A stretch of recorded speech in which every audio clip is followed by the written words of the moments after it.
Salut, bienvenue dans cette vidéo que je te fais aujourd'hui. Je voulais parler d'un sujet qui est extrêmement différent de tout ce que je fais habituellement. Et j'aime bien changer de sujet de temps en temps. Je trouve que c'est bien.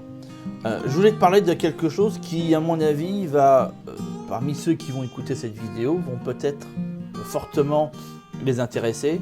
Comment dirais-je, les impacter et puis peut-être leur être utile. Que ce soit pour eux directement ou pour des personnes que vous connaissez et qui sont dans le sujet que je vais parler. Je vais parler de ce qu'on appelle les HPI, ou pendant très longtemps on a appelé ça aussi les surdoués, et de ce que j'en pense, et comment cela se vit au quotidien. Alors, je suis juste en train de te dire pourquoi, quelle légitimité j'ai à parler de ça. C'est extrêmement simple, parce que j'ai été diagnostiqué ce que l'on appelle un autisme Asperger. Il y a longtemps, je te le dis, voilà. Avec ce qu'on appelle un HPI, donc ça veut dire un quotient intellectuel au-dessus de 140. Et précisément, j'ai autour de 148. En fait, il y a une petite vidéo, je te mettrai le lien dans la description, pour que tu la vois en entier, parce que j'ai fait des petites coupures sur certains points pour illustrer un peu ce que je dis. Mais si tu veux la voir en entier, ben voilà, je t'ai mis le lien dans la description, comme ça tu l'as. C'est vrai que très souvent, dans la société dans laquelle on vit, il y a deux points qui semblent importants. Le premier point, c'est ta position sociale. C'est ce que tu représentes au sein de la société. Quelle position dans la pyramide, si tu veux, de la réussite, ce qu'on estime être la réussite, tu te positionnes. Et c'est vrai que quand t'es parent, tu souhaites, ce qui est légitime, que tes enfants soient le plus haut possible. Bon. Donc c'est cette position sociale. Et puis dans cette position sociale, tu as, je dirais, une sorte de comment dirais-je, de sous-ensemble, voilà, qui est l'intelligence. Donc on se dit, à tort ou à raison, et tu as vite comprendre à quel point c'est pas forcément logique, si mon enfant est intelligent, ça veut dire qu'il va faire un métier important, et ça veut dire qu'il aura une position sociale importante. Tu vois le raisonnement. Donc, en toute logique, si tu dis, voilà, mon enfant est HPI, c'est-à-dire à haut potentiel intellectuel, il a toutes ses chances dans la vie, tu vois, par rapport à un autre qui serait, qui aurait été moins gâté dans la vie. Voilà, on va dire ça comme ça. Or, qu'est-ce qu'il en est réellement ?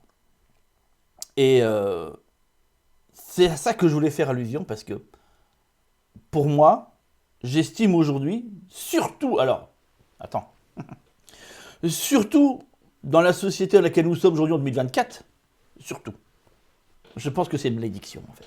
Mais une véritable malédiction. Je ne pense pas du tout que ce soit opportun. Après, tout dépend dans quel milieu social tu as évolué, en définitive, dans quel milieu social tu es né. Comme disait la célèbre chanson de Maxime Le Forestier, être né quelque part, hein, c'est voilà. Je t'invite à l'écouter si tu ne vois pas de quoi il s'agit. Mais et c'est ça. Effectivement, tu ne choisis pas tes parents, tu ne choisis pas ta famille, c'est comme ça qu'il chante la chanson. Et être un haut potentiel dans une famille qui est influente, je parle au niveau soit politique, soit possède, je dirais, un empire quelque part. Bon. Effectivement, tu risques d'avoir, je veux dire, tout le loisir de t'étendre, bien que, je pense que c'est pas forcément si évident que ça. Mais par contre, si tu évolues parmi les gens, je sais pas comment expliquer ça sans être, sans passer pour quelqu'un d'autant, mais normaux, classique, je sais pas comment dire. Là, par contre, je pense que c'est une malédiction. Parce que, si tu veux, il y a quelque chose qui rejoint l'être humain, qui est la normalité. Il y a deux choses que j'ai compris, et mon évolution dans ce sens-là est très longue d'ailleurs. C'est que, l'humain, en manière générale, déteste le changement, mais aspire au changement. Quelque chose que je ne comprends absolument pas. Neurologiquement parlant, je ne comprends pas. Comment on peut vouloir changer les choses sans en définitive rien changer de son côté. Je ne comprends pas. Mais bon, bref. Il y a ça. Et la deuxième chose, c'est que l'on cherche à être le plus normal possible et à imiter, en fait, à reproduire ce que tout le monde fait. Pour que l'on soit pareil, parce que être pareil est rassurant. C'est une deuxième chose que je ne comprends pas. Et ça, c'est ce que j'ai compris. Et en définitive, quand tu es HPI, en définitive, c'est exact le contraire. Non, tu n'es pas comme tout le monde, et tu aspires à des choses que rares, voire même personne, n'aspire. Voilà, pour être très clair. Ce qui fait que tu passes d'office pour la bête bizarre, pour la chose bizarre, qui évolue parmi des gens qui vont te regarder du bout des doigts. Et j'entends que pour beaucoup de personnes, c'est extrêmement angoissant, parce que y a besoin de normalité, d'être reconnu par le groupe, parce que dans notre espèce a compris, si tu veux, dans le cycle de l'évolution, que le groupe protège. Et donc, si l'on veut être en sécurité, il va falloir qu'on soit ensemble. Et que si on est seul, on est à la merci, si tu veux, du prédateur, de tout ce que tu peux imaginer. Et donc, il y a la mort au bout. Tu vois, il y a cette notion-là. Or, en ce qui me concerne, c'est une notion que je n'ai absolument pas. Moi, être en groupe est angoissant. Être en groupe est facteur, je dirais, de danger. Je vais être très clair, je ne vais pas dire les choses comme elles sont. À l'inverse, être seul, pour moi, est très rassurant. Parce que je suis capable d'interagir très rapidement. Ce qui n'est pas le cas en groupe. Et je vais m'expliquer là-dessus. C'est pour ça, tu vois, que j'estime... Là, tu vois, je te mets juste une petite introduction. La vidéo va être longue, je te le dis tout de suite. Mais, comment dirais-je, quand je dis que je pense malédiction, c'est parce qu'en fait, on ne peut pas, quand on a cette capacité-là, être intégré parmi le monde. C'est impossible, en fait. Et si je reprends les choses depuis mon enfance, en fait, il y a un moment où j'étais moi-même, donc complètement rejeté, pour être très clair, parce que, oui, en avance sur tout, comprenant tout, et rejetant direct, remettant plutôt, attends, nuance, remettant en question tout ce que disait l'adulte. J'avais 3-4 ans. Autant dire que c'était bien perçu. Surtout à l'époque, je te parle de ça, on était dans les années 70. J'ai proposé à ma mère de me faire sauter des classes. Ma mère, elle a refusé parce qu'elle voulait que je grandisse normalement. Ouais, les années 70. Donc voilà, tu imagines bien comment ça devait être. C'était nickel perçu en maternelle, en primaire, c'était extraordinaire. Parce que j'estimais que tout ce qui était dit était déjà en grande partie faux, ce qui était le cas, et en plus complètement con, ce qui était en plus le cas. Mais bon, bref, mais à 3-4 ans, tu te dis bien que tu ne fous pas ta gueule en disant ce genre de choses. Tu es censé être un peu benette, limite te pissant dessus, et à vendre sur pattes, en définitive. J'étais petite, j'étais déjà avancée pour mon âge. Je savais déjà lire et écrire à 2 ans. Je savais déjà marcher, j'étais propre à 9 mois. Je dis absolument pas. Donc là, si tu veux, il y a un truc qui coince, puis après, tu te retrouves à être mis en groupe parce que on t'explique que le groupe est quelque chose de rassurant, et tu te rends compte que dans le groupe, est-ce que je mets un disclaimer? Je sais même pas si je mets un disclaimer. Parce que je sais à quel point, tu vois, ça c'est le gros souci des HPI, c'est que nos propos peuvent être perçus comme étant extrêmement jugeants, et comme si on se place au-dessus des autres, tu vois. C'est pas du tout le cas. Et je pense que cette vidéo est hyper importante parce que je suis certain que dans toutes les vidéos que je fais, il y a des moments où les gens se disent « Mais il se prend pour qui celui-là ?» Mais en fait, si tu veux, c'est notre manière de penser. Et j'entends que pour le commun des mortels, ça peut paraître extrêmement jugeant et comme si on était meilleur que les autres. Dis-toi que c'est pas du tout ça. C'est juste une perception. Et je n'ai pas de filtre, en fait, si tu veux. Moi, quand je parle, je suis pas... Beaucoup me disent dans les commentaires « Ah, ça a l'air vachement... on a l'impression que t'es à côté de toi, ça a l'air vachement sincère ce que tu dis. » Mais oui, c'est parce que je suis Asperger. Enfin, ne cherchez pas.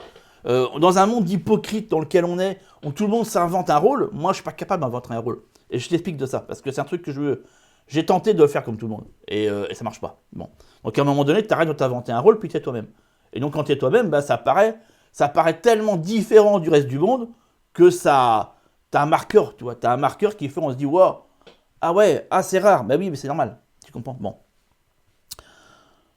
Je me suis créé un faux personnage, toute une personnalité très extravertie, très extravagante. Je rigole avec tout le monde.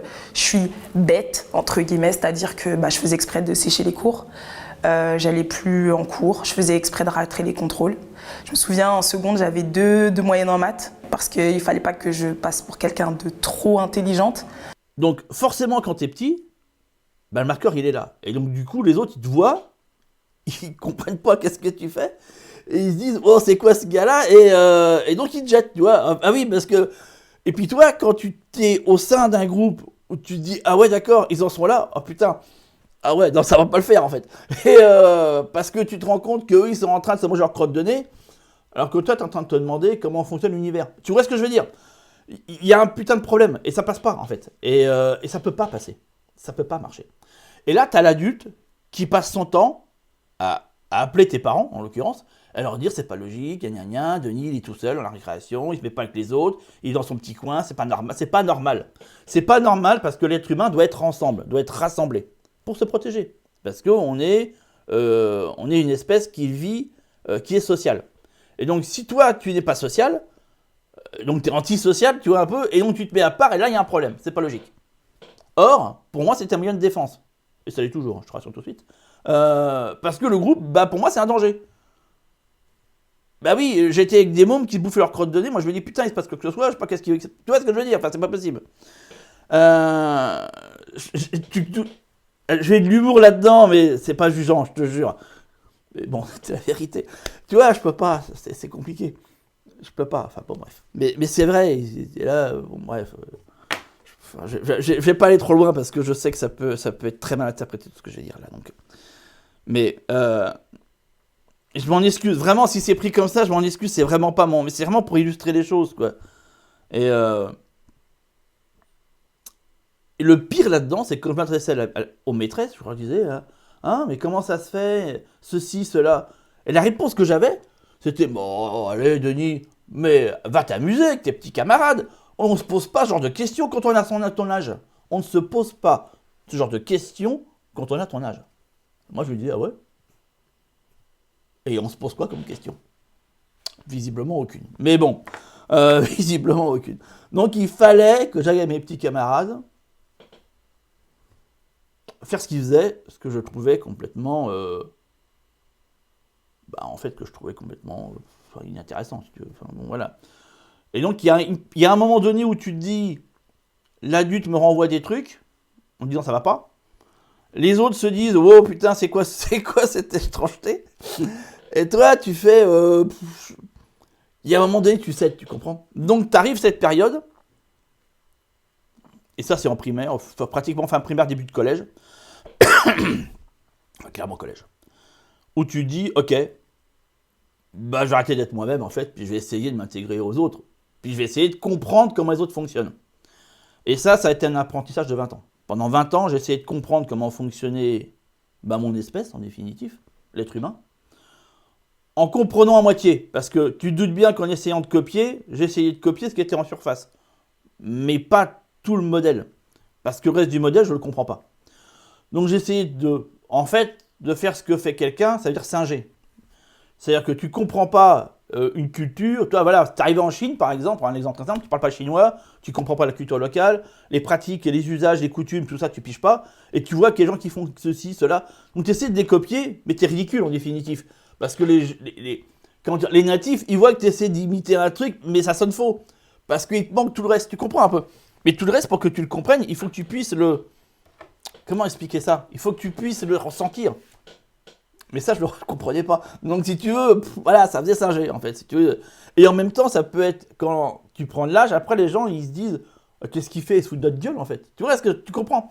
Et là, ça passe plus, en fait. Et à un moment donné, ça passe plus parce que les gens, ils se disent, wow, il est en train de se moquer de nous. Alors que c'est faux, c'est juste d'intégrer. Mais comme il te manque, en fait, toute la partie qui fait partie, comment dirais-je, des non-dits, et du non-verbal en fait. Mais ça, quand tu es Asperger, tu sais pas le lire, tu sais pas le comprendre. Donc, tu piges pas, et ça sonne faux. Dis-moi que je rêve. T'es ami avec Stuart, ton rival potentiel. Bah, je croyais que t'aimais plus les communautés en ligne. Dis pas de bêtises, je suis fan de tout ce qui remplace les contacts humains, tu devrais le savoir.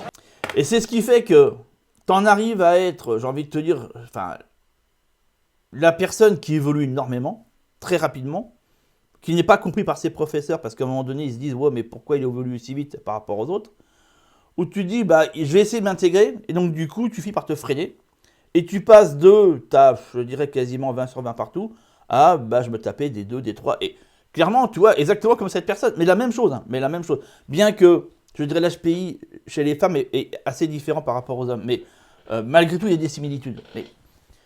Et sauf que ça foire, parce qu'il y a des matières, elle n'en parle pas, mais c'est vrai, il y a des matières où tu n'as pas envie de faire semblant, parce que ça te plaît. Et là, donc j'avais des moyennes avec 1, 0, 1, 0, 2, 2, 2, et 2, 3, il y avait 20 sur 20. Et donc du coup, quand mes parents se faisaient appeler, comment te dire, quand le directeur appelait mes parents pour voilà, faire le point sur ma situation, il prenait, il disait, on comprend pas, là c'est 0, là c'est 0, puis là c'est 20, pourquoi? Tu vois, mais moi j'avais la réponse si tu veux. Alors, donc on t'interrogeait pas à l'époque, c'était comme ça, tu interrogeais les parents, toi t'étais une sous-merde. Hein. Donc bon voilà. Et puis la prise en charge, machin, tout ça, c'était pas ça. Enfin franchement, pas du tout. Surtout quand en plus, tu vois, généralement quand t'es HPI, t'as aussi d'autres troubles. Et moi en ce qui me concerne, j'ai tous les troubles 10. Donc 10 orthographiques, 10 lexiques, 10 calculiques, enfin j'ai la totale. Si tu veux. Ce qui fait que, voilà, parfois, vous voyez des fautes d'orthographe dans mes trucs, c'est pas que je sais pas lire, hein, c'est juste que je les vois pas. Mais c'est un des gros problèmes et ça n'a jamais été traité parce qu'à l'époque, on faisait pas de diagnostic là-dessus. Donc voilà, on partait du principe que tu étais trop con, tu savais pas comprendre l'orthographe, tu faisais plein de fautes à ta dictée, c'est juste parce que tu étais con. Voilà, tu vois un peu l'idée. Bon, voilà, aujourd'hui, on l'a compris, voilà, et ça serait diagnostiqué et d'office, tu irais à l'orthophoniste. À l'époque, ça n'existait pas. Bon, bref. Moi, je disais, bah, parce que le cours est intéressant, tu vois. Et penses-tu que les profs auraient quitté quelque chose? Non, non, absolument pas. Ah bah ok, bah apparemment, voilà, Denis s'intéresse à votre cours, mais visiblement pas au nôtre. Et puis ça restait comme ça. Donc bref, si tu veux, t'évolues après, t'essaies de grandir, t'essaies d'évoluer, t'essaies de faire ce que tu peux, et puis arrive le moment où tu passes dans le milieu professionnel, espérant que les choses s'arrangent, et espérant que bah, tout ça pèse. En fait, absolument pas. Parce que tu retrouves exactement les mêmes problèmes. Où toi, tu arrives dans... Alors, moi, j'ai commencé dans le milieu privé, dans l'industrie, où tu arrives, tu es fraîchement diplômé, tu vois, bon, d'un truc en plus où tu n'as pas bossé. Parce que moi, mes études professionnelles, je n'ai pas travaillé. Enfin, je te le dis clairement, je me pointais dans les cours, je bossais pas, et puis j'ai eu mes diplômes sans travailler en définitive. Quand je commence un métier et que j'ai fait le tour pour moi, entre guillemets, je m'arrête là. Je trouve aucun intérêt d'y aller parce que j'ai eu toutes les informations dont j'avais besoin. Donc j'ai touché à plein de trucs, j'ai fait plein de choses. Ce qui énervait énormément tous ceux qui étaient autour de moi, qui cravachaient comme c'est pas permis, alors que moi je ne foutais strictement, je n'ai même pas ouvert un seul cours. Enfin, si tu veux, voilà. Je suivais à moitié ce qui était dit. Je crois que j'ai dû ouvrir le bouquin une fois, j'ai dû parcourir une fois, puis c'était bon. Enfin, c'était bon, bref. J'entends que ça peut être troublant, de se dire, ouais, c'est extrêmement enfantin, mais oui, c'est enfantin. Et peu importe. Et tu trouves les mêmes problèmes parce que derrière, la vie en entreprise, il y a le travail qui t'est demandé. Et en même temps, il y a cette notion de, il ne faut pas trop en faire parce que sinon tu passes pour le gars qui, veut être le suce-boule du patron, tu vois. Et en même temps, faut être aussi avec les autres et en mode, ouais, non mais t'as raison, non mais c'est les enculés, ouais, tu vois ce que je veux dire? Alors que t'as compris le mécanisme, si tu es dans l'entrepreneuriat, et tu te dis, bah non mais ce que vous dites c'est des grosses conneries en fait. Mais alors soit tu te dis, et donc du coup les gars ils se disent, putain mais c'est quoi ce droitard, ou tu vois, ils pigent pas, parce que t'es censé être un bon communiste si tu veux, qui crache sur le patron, et qui estime qu'à un moment donné... ta position de salarié, bah, c'est juste parce que le patronat cherche à mettre en esclavage, et toi, tu as un autre discours parce que tu as compris autre chose. Donc du coup, ça passe pas. Déjà, toi, ça passe pas. Deuxièmement, bah, tu bosses trop, donc faire gaffe, pas bosser trop, parce que sinon... Alors que tu estimes juste faire ce qu'il faut, hein. Tu te dis, voilà, bon, je m'occupe, hein, autant être là, autant faire quelque chose. Mais non, normalement, il faut quand même un peu glander, et en même temps, être très souvent devant la machine à café. endroit où je n'y foutais pas un pied parce que je trouvais que les discussions étaient inintéressantes. Ce qui, au fond de moi, je l'estime totalement. Je trouve que les discussions de machine à café sont totalement inintéressantes. Mais c'est pas ça qu'il fallait comprendre derrière. Je l'ai appris avec le temps. C'est parce que ce sont des moments informels qui permettent de tisser des liens sociaux, ce qui pour moi est complètement étranger. Je ne vois pas ni l'intérêt, ni les fondements, ni même comment faire. Donc si tu veux, voilà. Donc je foutais pas un pied. Ouais. Tisser des liens sociaux, pourquoi autrement faire un boulot? Tu fais ton boulot, enfin pourquoi? Enfin je comprends pas. Il y a des trucs que... Mais encore une fois, tu vois, donc tu essaies de singer le truc, donc tu te pointes à un café, tu prends là, ah oui, effectivement, le match de foot hier soir, je m'intéresse absolument pas au foot, je trouve ce sport totalement inintéressant. Mais bon, donc tu essaies, il voit bien que c'est pas ton cas, donc tu fais ouais, bah oui, bien sûr, oui, ouais, le 2-0, ouais, effectivement, ouais, ouais, putain, j'ai fait putain, quelle merde, quelle merde je viens de me mettre, et ça passe pas, si tu veux, ça passe pas, parce qu'il y a des mecs qui se rendent bien compte, parce qu'à un moment donné, tu vas sortir un truc qu'il fallait pas sortir, les gens ils vont se dire, oh, c'est truc d'un télo ça, qu'est-ce que tu racontes là? Tu vois, voilà, c'est truc d'un télo ça. M'accepte tel que je suis, c'est tellement dur à dire. Attendez, j'essaie de m'accepter tel que je suis, et je pense que pour que j'aille mieux, enfin définitivement mieux, même si je sais que ça partira jamais et que mon cerveau continuera quand même à être comme il est, je pense que je devrais juste en faire mon allié. Oh là là, c'est quoi ces conneries? Donc voilà, tu fais, oui, excuse-moi, c'est un télo, non, t'as raison, c'est vrai, merde. Merde, tu fais, putain, pourquoi j'ai sorti ça? J'aurais pas dû sortir ça. Tu vois, et puis tu te tais, en fait. Tu te tais. Et quand tu te rends compte que tu as passé pratiquement, je dirais pas la moitié de ta vie, ou au moins un bon quart, à essayer de faire en sorte d'être comme tout le monde, ce qui n'est pas possible, de te mettre dans le moule du monde, et tu te rends compte que ça cloche, que les autres comprennent qu'il y a un souci par rapport à ça, et que toi, ça ne va pas, tu as deux possibilités. Et j'en arrive justement à cette partie du traitement. On m'a trouvé un traitement, je prends des anxiolytiques, et c'est à vie. Ce sera à vie. En fait, là, pour l'instant, c'est demi-vie, mais ça fait déjà 3 ans que je les prends.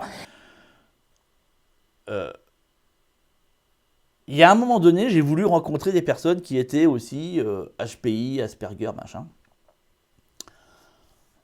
Et j'étais très étonné de voir que dans les groupes de discussion, extrême majorité du temps, c'était les parents des personnes HPI et, qui discutaient beaucoup, mais pas les HPI eux-mêmes et encore moins les Asperger. Ce qui, au fond, d'ailleurs, est complètement compréhensible. Pour moi, c'est logique. Voilà. Mais ce qui étonnait beaucoup les parents, justement, qui disaient, bah oui, mais on aimerait bien que mon enfant discute, mais en fait, il s'en fout. Et moi, je disais, bah oui, mais c'est normal. Bon, bref. Et il y a un truc que j'ai compris, et ça m'a effrayé. C'est que tous, mais c'est une récurrence, je ne dis pas à 100%, mais en cas tous, sont sous traitement psychiatrique. Parce qu'à un moment donné, il y a des troubles qui commencent à se développer et forcément, comment te dire, tu vas les consulter et généralement ça va être un psychiatre ou un psychologue, généralement c'est un psychiatre, et donc inévitablement, qui va dire psychiatre va dire traitement. C'est inévitable parce que c'est la formation elle-même des psychiatres qui fonctionne comme ça. Puisque ce sont des personnes qui sont là pour diagnostiquer une maladie mentale. Faudrait-il se dire, est-ce que concrètement l'Asperger et l'HPI est une maladie mentale? Bon, on pourra en discuter. Mais diagnostiquer une maladie mentale et mettre un traitement derrière. Et ce qui fait que l'extrême majorité des personnes qui sont au potentiel sont sous traitement médicamenteux. Et très généralement, anti-anxiolytiques, somnifères, enfin tu veux, la batterie totale. Et cette personne dont je te mets la vidéo depuis le début n'échappe pas non plus à cette règle. Pourquoi? Parce que tu te rends compte qu'il y a une dissonance cognitive totale avec le système et que comme tu ne peux pas, ou que tu ne veux pas, faire scission avec lui, tu te retrouves en déphasage. Et si tu veux, moi j'ai été dans cette partie-là. Clairement, j'ai été là-dedans. Je me suis retrouvé devant un psychiatre en me disant, je ne comprends pas, le monde est fou, et je ne pige pas. Et heureusement, comme quoi, tu sais, des fois dans la vie, il y a des hasards. Lui, il me fait, oui, non, oui, bon, certainement, voilà. Donc, il n'avait pas du tout tilté, hein. D'autant plus que mon diagnostic, je l'ai fait longtemps plus tard. Donc, si tu veux, j'avais quoi? J'avais un peu moins de 40 ans, je savais toujours pas. Hein, bon. Oui, ce que le diagnostic est tombé bien longtemps après. C'est très récent que j'ai fait les tests. Très récemment. Enfin, il y a à peu près 10 ans, pour te dire. Tu vois. Et il me fait, oui, de l'angoisse, machin, voilà, je vais vous donner un antidépresseur, anti-anxiolytique, machin. Bon. Et forcément, tu vois, en bon HPI que je suis, je dis, ouais, ça contient quoi? C'est quoi ces molécules? Oh ben, on me pose jamais la question, je me doute bien, j'ai l'habitude, voilà, poser les questions que personne ne pose. Donc je dis, bah, donnez-moi la liste, parce que j'ai envie de savoir qu'est-ce que ça contient. Je sais pas moi, m'ingérer quelque chose sans savoir que ça contient. Et je regarde la liste, forcément je commence à m'intéresser au truc, forcément je commence à comprendre un peu, là, à m'intéresser à la chimie moléculaire, etc., et je comprends que c'est de la grosse merde, en fait, si tu veux. Donc là je me dis non, sur de questions que je m'envoie un truc comme ça, c'est mort, c'est même pas la peine, et qu'est-ce que je fais? Et je suis tombé sur une personne qui était un kinésiologue. Et en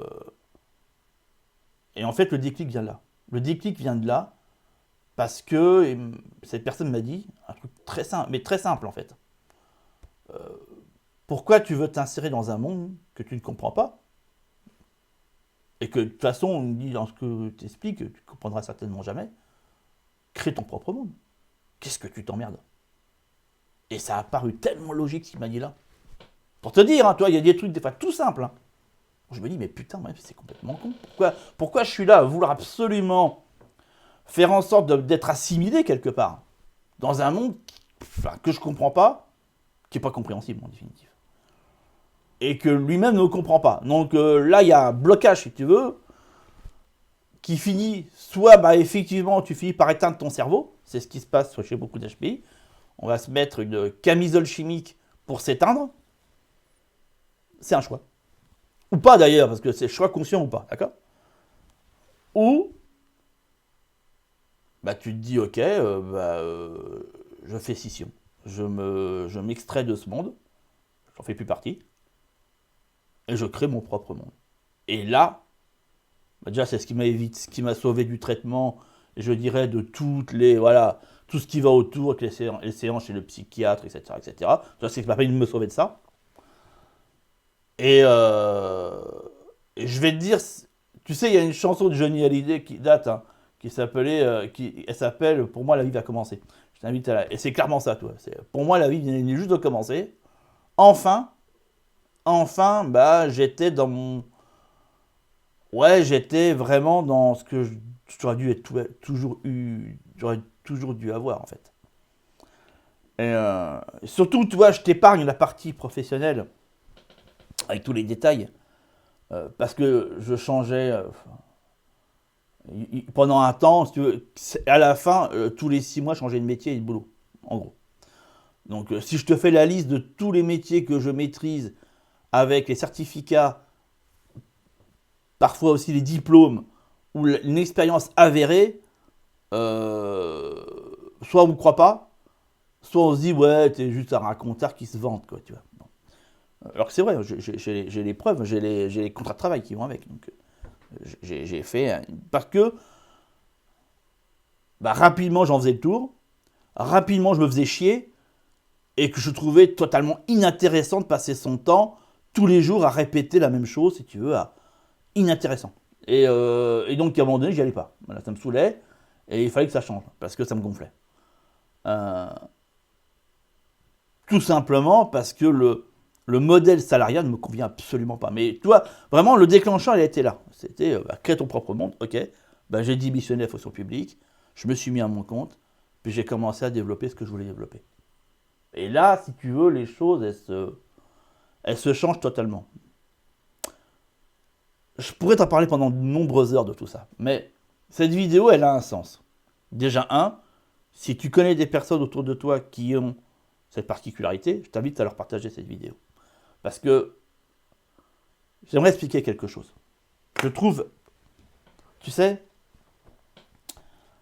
je ne sais plus qui disait ça, qui disait être différent dans un monde malade, c'est un signe de bonne santé. Et quand on voit aujourd'hui le monde tel qu'il évolue, tel qu'il est, effectivement, on pourrait se dire, avoir cette différence, avoir cette compréhension du monde, n'est pas souhaitable. Et clairement, si on veut rester intégré dans ce monde, je pense que ça ne l'est pas. Je vais te dire clairement les choses, ça ne l'est pas. Parce que soit tu deviens fou, mais vraiment, tu deviens fou. Enfin, il n'y a pas d'autre alternative possible. Tu évolues parmi des personnes qui, pour moi, dans ma conception des choses, se font totalement manipuler et mentir, et se mentent en plus à eux-mêmes. Et tu peux essayer de, comment dirais-je, de te caler sur ce moule-là, mais tu te rends compte que c'est juste que tu te mens. En faisant ça, tu te mens complètement. Et ça marche pas, en fait, intellectuellement parlant. Comme tu en as conscience que tu n'es pas à ta place, que ce que tu fais, tu es en opposition avec, tu finis chez le psychiatre. Enfin, il faut être très clair là-dessus, tu finis chez le psychiatre. Et donc pour moi, c'est pas viable. Je suis réellement convaincu que la seule possibilité, c'est une scission. C'est de se séparer. C'est de créer... tu coupes. Voilà. Tu coupes et tu développes ton propre monde. Parce que je sais que cette phrase fait... Je la sors souvent et je vois à chaque fois dans les commentaires que ça... Il y a un frottement. Et ce qui est vrai. Parce que quand j'en parle des fois à des personnes, je me rends compte chaque fois que c'est pas logique. Oui, je sais. L'espèce humaine est une espèce sociale qui vit, qui doit vivre très rapprochés les uns les autres. Chacun, voilà. C'est pour ça que les villes ont tellement d'attrait. Les villes, c'est un regroupement de beaucoup d'individus. Les immeubles, la foule, les gens qui se réunissent pour aller voir un concert, pour aller, le rassemblement humain, est quelque chose qui rassure, qui paraît normal, qui est logique. Tout humain, je dirais, voilà, aime et apprécie être avec beaucoup de personnes, des grands rassemblements. Comment te dire, il y a... je sais pas comment expliquer ça, mais tu prends une entreprise, voilà, la fête de fin d'année, avec le pot de Noël, tu vois, je sais pas comment on appelle ça, bref. Ou voilà, tu vois, où tout le monde se retrouve avec un verre, et tout le monde parle, et tout le monde dit... C'est des trucs, ça m'effraie. Moi, ça m'effraie. Je n'aime pas aller là-dedans. Dire, j'y allais pas. Ce qui d'ailleurs renforçait, si tu veux, le truc... putain, Denis, il se fait vraiment à part. Genre, ouais, tu vois, il pète plus haut que son cul, tu vois. Il se met au-dessus de nous, tu vois, parce qu'il ne nous fréquente pas. Ce que font les patrons. Les patrons, ils se font une apparition. Ils arrivent, voilà, c'est un petit verre vite fait, et ils se cassent. Je faisais la même. Donc tu doutes bien que... Putain, tu doutes bien que mes collègues, mais ils pétaient des câbles. Ils disaient, mais il se prend pour le patron, lui, c'est quoi ce mec? Alors que non. C'est juste que je supportais pas. Je supportais pas, si tu veux.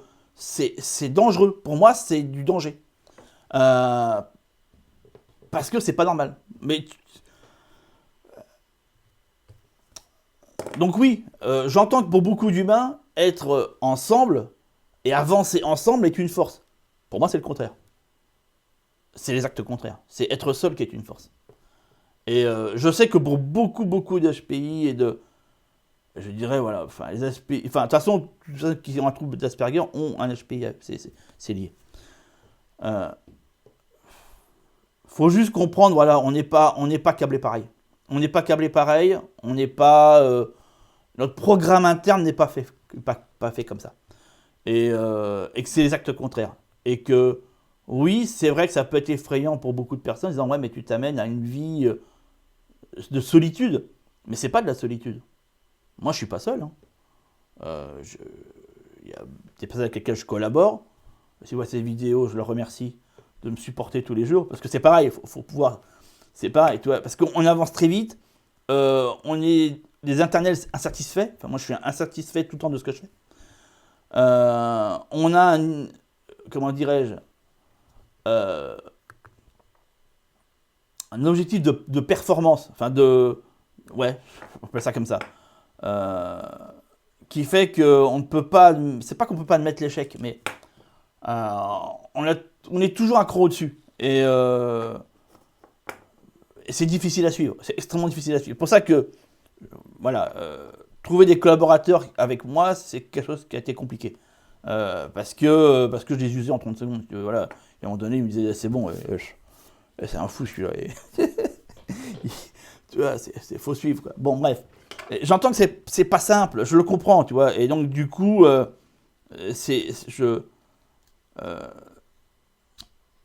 où pour beaucoup de gens, l'apprentissage d'une vie, c'est d'apprendre des notions, d'apprendre des compétences. Pour moi, le travail d'une vie, ça a été d'essayer de comprendre mes semblables.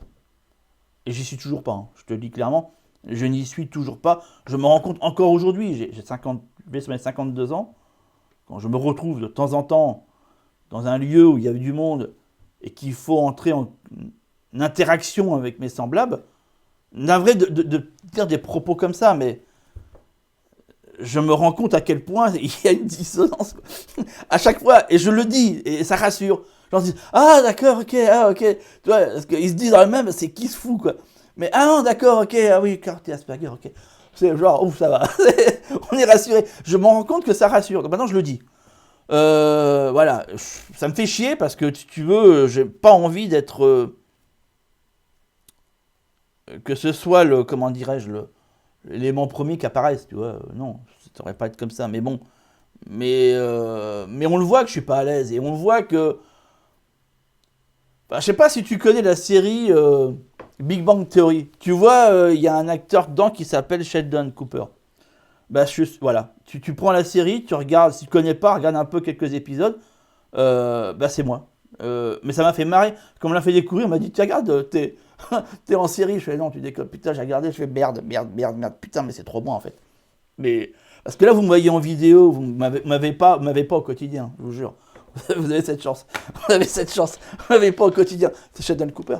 Je sors des trucs qui tombent, mais comme un couperet, quoi, ça fait slide. Pourquoi tu pleures? Parce que je suis trop bête. Ce n'est pas une raison pour pleurer. On pleure parce qu'on est triste. Moi, par exemple, je pleure parce que les gens sont bêtes et que ça me rend triste. Ils disent, ah ouais, tu vois, cette manière de voir le monde, ouais, ça passe pas en fait. Mais, et je le sais, et je fais gaffe à ce que je dis, toi. J'essaie super... Mais des fois, bon, après, il y a des jours où t'es fatigué, le naturel revient, et puis ça tombe, toi.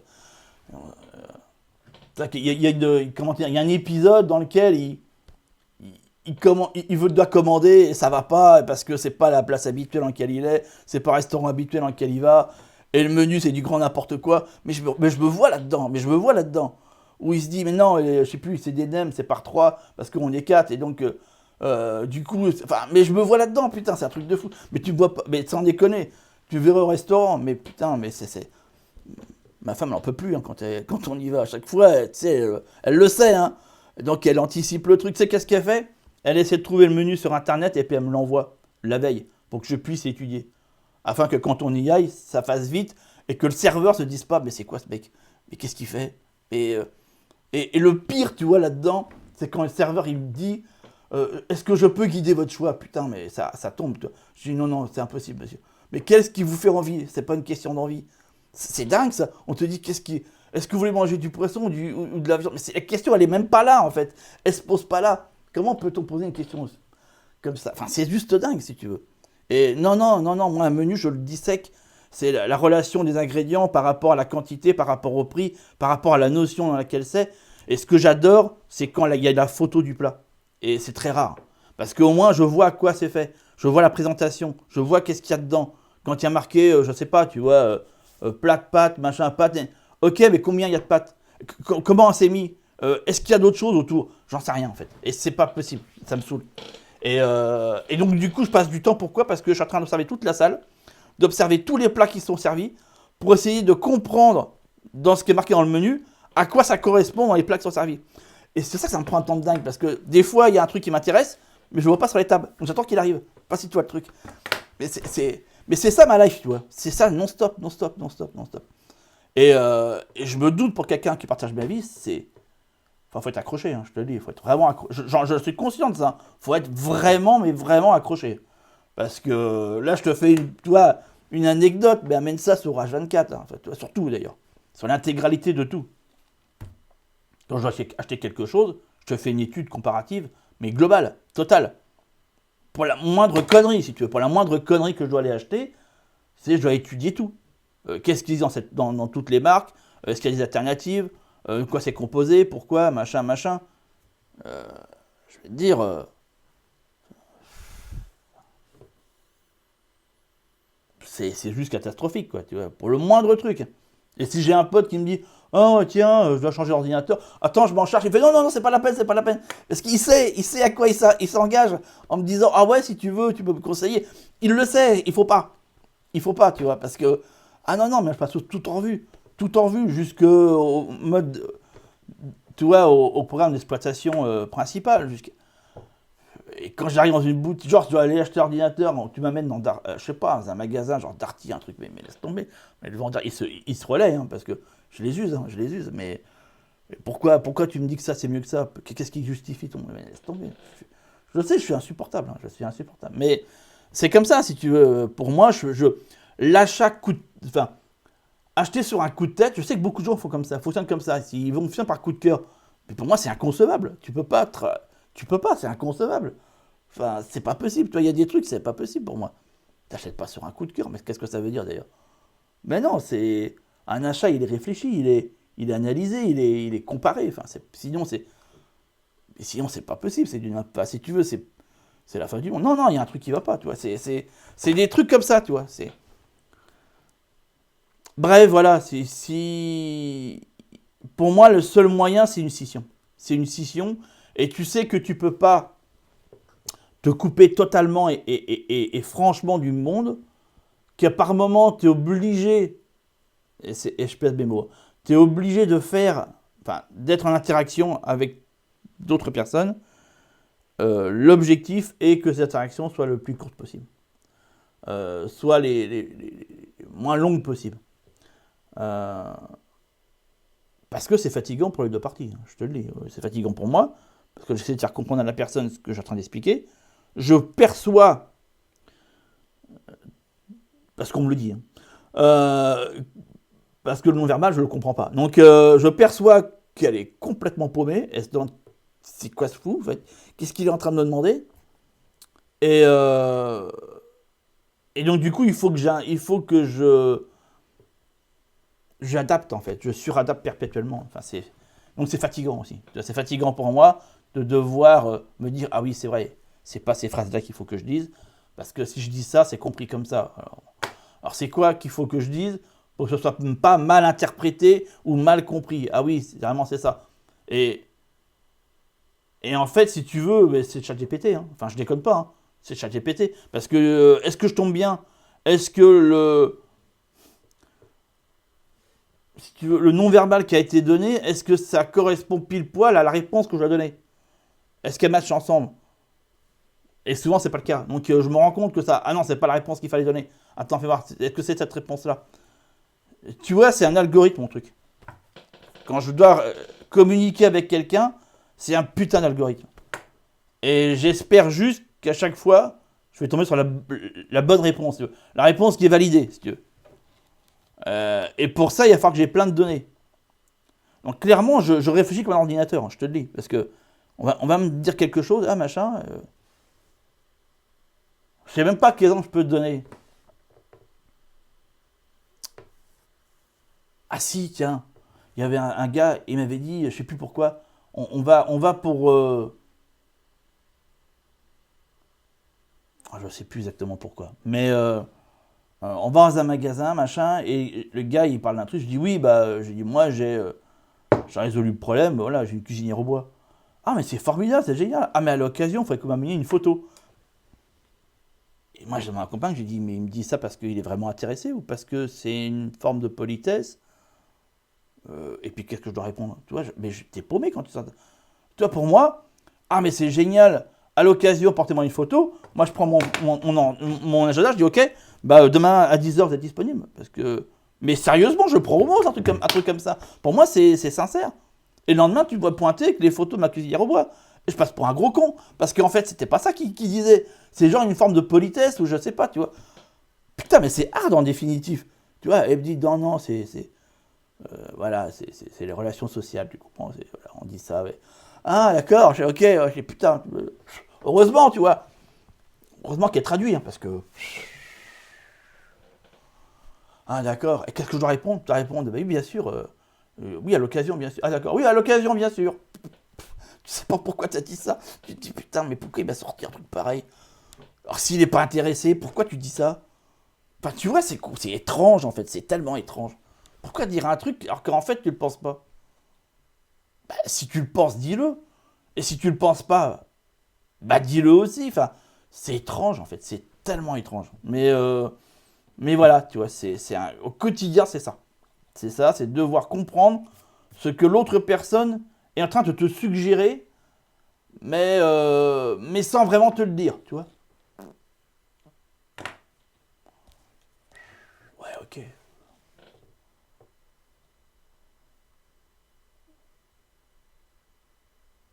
Il y a un travail que j'ai fait, ma responsable, c'était non-stop. Non-stop. Et ça passait pas. Elle venait un peu mielleuse, avec des sous-entendus. Constamment, elle parlait en sous-entendu. Je pétais des câbles. Parce que je voyais bien que les réponses que je donnais ne lui plaisaient pas. Mais je comprenais pas qu'est-ce qu'elle voulait dire. C'était infernal, quoi. Et je lui disais, mais je comprends rien de ce que tu me racontes. Je ne comprends rien. Et ça la faisait sourire. Mais je crois qu'elle n'a jamais compris. Donc, parce qu'elle me demandait de faire des choses, mais elle me disait, comment t'expliquer ça? Elle me disait pas, genre, tu vois, voilà, pour moi, la phrase logique, ça aurait été, ah tiens, avant 16h, j'aimerais bien avoir le bilan pour telle activité, là, parce qu'il me le faut. Ah, ok. Non, est-ce que c'est, cet après-midi, t'as quelque chose de prévu? T'es beaucoup occupé? Toi, bah oui, bah, je ralentir les pleine. Ah, d'accord. Ouais, parce que c'est vrai que, il y a ce bilan, ça serait important à un moment donné qu'on le fasse. Ouais, bah là, pas maintenant. Ça, c'était ma réponse, tu vois. Et je voyais, ça lui plaisait pas. Tu vois. Alors qu'elle peut pas me dire, putain, il me faut ce putain de bilan avant 16h, parce qu'à un moment donné, bordel, c'était insupportable. Ah non, c'était des sous-entendus. Moi, il fallait que je comprenne derrière qu'elle voulait son putain. Mais attends. Moi, j'ai démissionné, je te le dis. Hein. Voilà, j'ai tenu 4 mois, j'ai fait, c'est bon. L'autre, je comprends pas qu'est-ce qu'elle me veut.